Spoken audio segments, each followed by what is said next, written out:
Up to 80% of women will experience hot flashes as they are going through menopause, but how much of that is tied to diet? Well, a new study looks right at that, looking at what are known as AGEs. And the lead author of that study, Dr. Hana Kahleova, is here with us today to talk about the foods that you may want to avoid if you want to keep those hot flashes at bay. So excited that she is here with us once again on the show.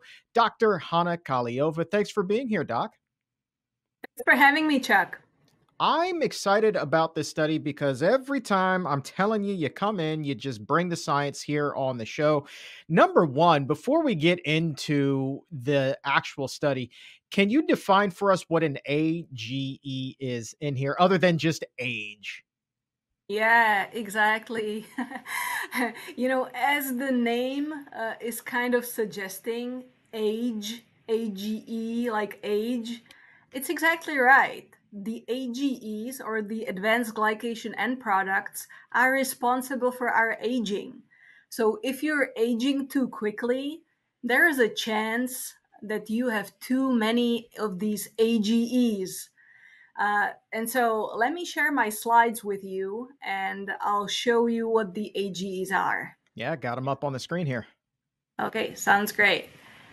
So we will be talking about this paper that has been published in the journal Maturitas, which is the official journal of the European Society for Menopause. And the advanced glycation end products, or the AGEs, are really aging us. These are the compounds that react to sugar or fat. So if your diet is high in sugar or fat, then the proteins will be changed in their structure and will produce the advanced glycation end products, or the AGEs. And the AGEs increase oxidative stress and chronic inflammation. They lead to injury in our tissues, and they increase the risk of developing cancer, metabolic disease such as diabetes, cardiovascular disease, and kidney disease, and liver disease, and Alzheimer's disease as well, and autoimmune diseases. So, like, you want to be healthy, then it's important to keep your AGEs low. Now, how can we do that? Some AGEs are being formed during metabolism, but some of the AGEs are ingested through foods. Which foods are high in AGEs?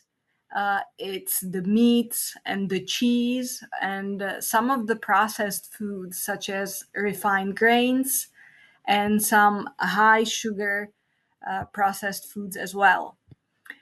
The dietary AGEs that we ingest in the diet have been associated with weight gain, with increasing visceral fat around the inner organs, and also with insulin resistance, which are the underlying causes of diabetes. Now, when people talk about the AGEs, usually they just focus on all the processed foods.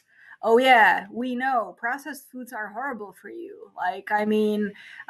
Once you fry foods, they will be higher in AGEs than if you boil them, for example. But that's only part of the equation. Another part of the equation is actually which foods you pick. So let's start with the preparation. Let's say if you are able to eat raw chicken, then the content of the AGEs would be in the hundreds of kilounits. But if you start using heat, if you microwave the chicken, or if you grill the chicken, then we're in the thousands. Now, what about plant foods? What about if you have boiled potatoes together with your grilled chicken? How much will the potatoes be responsible for? It turns out that the plant foods are super low in AGEs. Look at that. Boiled potatoes, 250 times lower AGE content compared with grilled chicken. An apple, more than 300 times lower content of AGEs. So, what would happen if we just completely skipped all the meat and all the animal products? What if we consumed a fully vegan diet? What would happen then? We conducted a study where we recruited 84 postmenopausal women, and half of them started following a low fat vegan diet that consisted of fruits and vegetables and whole grains and legumes. And the diet also included half a cup of cooked soybeans every day. The other half of women stayed on their usual diet for 12 weeks. And the results were just incredible. Severe hot flashes were reduced by 92% on the low-fat vegan diet that included soybeans. When we look at moderate to severe hot flashes, these were reduced by 88%. Now, what happened with the dietary AGEs in these women? The dietary AGEs were reduced by 73% without changing the way of cooking. So, in other words, these women just excluded all the animal products and were keeping the fat content low, but they were still able to toast their bread, for example. Some of the foods that were the favorites of these women were roasted soybeans. So they needed to consume half a cup of cooked soybeans every day. And you need to get creative how you consume the soybeans. So one of the treats that these women liked was just having the cooked soybeans and roasting them in the oven together with some spices. And so they were still able to apply heat to their foods and cook and bake, and still the dietary AGEs were reduced by 73%. Now, where did these 73% come from? Where did this 73% reduction come from? Number one was white meat. 44% reduction in total AGEs by just stopping the white meat. Avoiding dairy was responsible for a 24% reduction in total AGEs. Now, the reduction in dietary AGEs was also associated with the reduction in severe hot flashes and also in moderate to severe hot flashes. Now, the severe hot flashes are the ones that wake you up at night. If you're in a meeting, all of a sudden you just feel so hot, you're not able to concentrate on anything else. It's the severe hot flashes that really influence the quality of life. So, how much would you have to reduce your dietary AGEs to get rid of one severe hot flash per day? The answer is, if you cut out your beefsteak, then you will get rid of one severe hot flash a day. What about moderate to severe hot flashes? In order to reduce one moderate to severe hot flash a day, or to get rid of it, you just need to stop eating your grilled chicken. So if you cut out 3 ounces of grilled chicken every day, then you just got rid of one moderate to severe hot flash a day. So, is this kind of investment worth it for you? I would say anyone who's experienced a severe hot flash that wakes you up at night or that limits your ability to participate in social life, I think everyone will agree that it's definitely worth exploring. So, uh, to to summarize the findings, the dietary AGEs were significantly reduced on a plant-based diet by 73%. And there was a clear association. The reduction in the dietary AGEs was also associated with the reduction in frequency of severe and moderate hot flashes. And with that, I'd like to open it for your questions, Chuck. All right, lots to unpack there. I find it really interesting, Dr. Kahleova, that even with the cooking process, the vegetables did not reach nearly the same level of AGEs as the meat. So I'm wondering, is it the animal protein that's really causing this AGE spike among the meat, or what's the big difference there? It's partly the animal protein, but it's the combination of fat and protein and carbohydrates. They're a mixture. One, there's also difference between the animal products. For example, the red meats are higher in AGEs, and the processed meats are higher in AGEs than white meats. And yet, people in our study benefited from cutting out the white meat the most. Why is that? Well, it's because people in general eat much more of white meat compared with red meat. People are aware of the health risks of processed and red meat, so they tend to eat more white meat as a healthier option. So cutting out white meat from the diet resulted in, the most reduction in dietary AGEs in our study. All right. And for the purposes of the conversation today, I know that this can be a little bit nuanced and everybody's kind of got a different opinion on what is a white or a red meat. But in terms of how you all categorize this for this particular study, what fell into the red meat category and what fell into the white meat category? Yeah, that's a great question.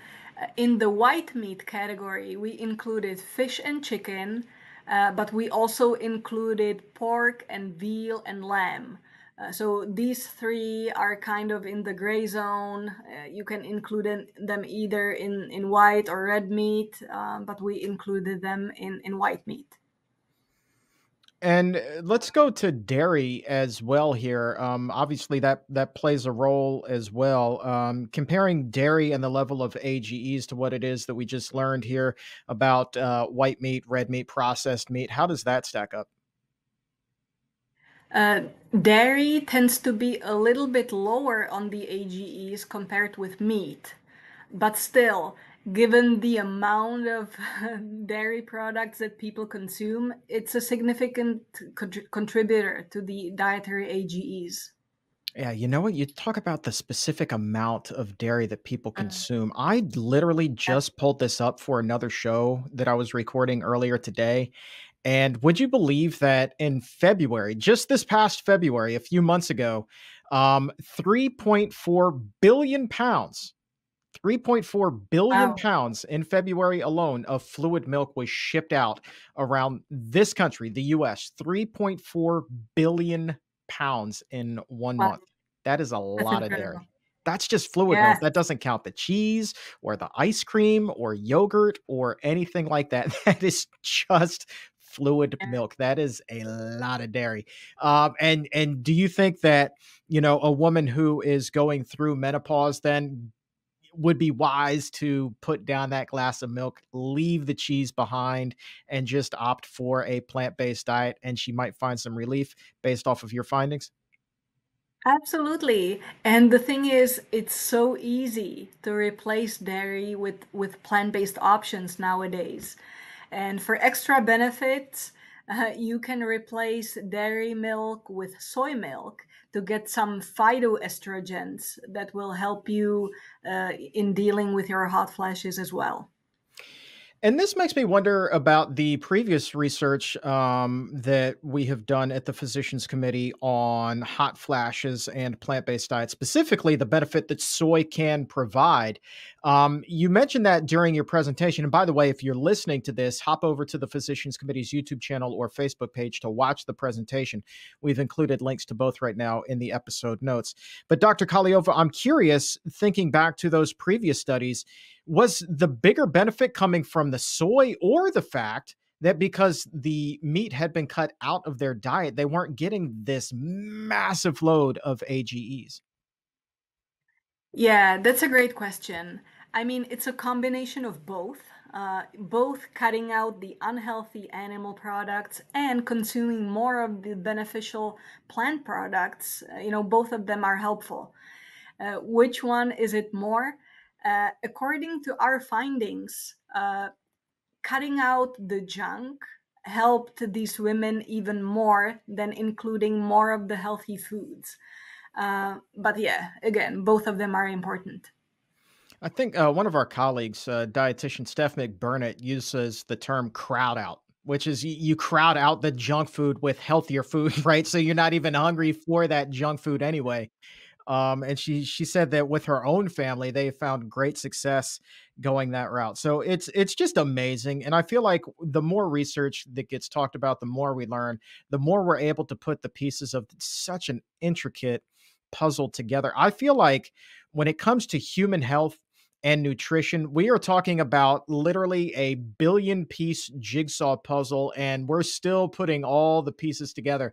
But day by day, week by week, year by year, we learn more and more and more. And certainly the research that you were just telling us about here today fills in at least one or two of those missing pieces. So, Dr. Kahleova, thank you as always. I feel like this is, every time you're on, we learn something. Always talk about raising the health IQs, and you perhaps raise it more than most.